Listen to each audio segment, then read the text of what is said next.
அன்பான தேவ ஜனமே, விக்டரி காஸ்பல் சர்ச் விடுதலையின் சுவிசேஷ சபை வழியாய் உங்களுக்கு கிருபையும் சமாதானமும் உண்டாவதாக. இன்று தேவன் உங்களுக்கு தரும் ஆவிக்குரிய வார்த்தை என்ன அப்படின்னா, 1 தெசலோனிக்கேயர் 5ஆம் அதிகாரம் 16ஆம் வசனம். எப்பொழுதும் சந்தோஷமா இருங்கள்.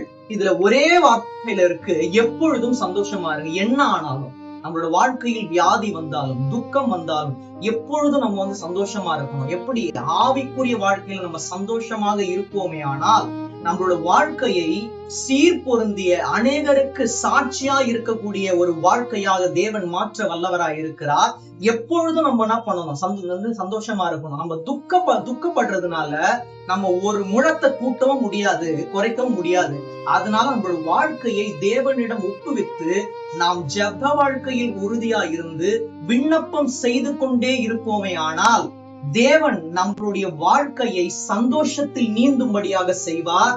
நாம் எப்பொழுதும் தேவனுக்குள்ளாக சந்தோஷமாக இருப்போம். நம்மளோட காரியங்களை தேவன் புதிதாக்க வல்லவராய் இருக்கிறார். தேவன் தாமே இந்த வார்த்தையின் மூலமாய் உங்கள் யாவரையும் ஆசீர்வதிப்பாராக. ஆமென்.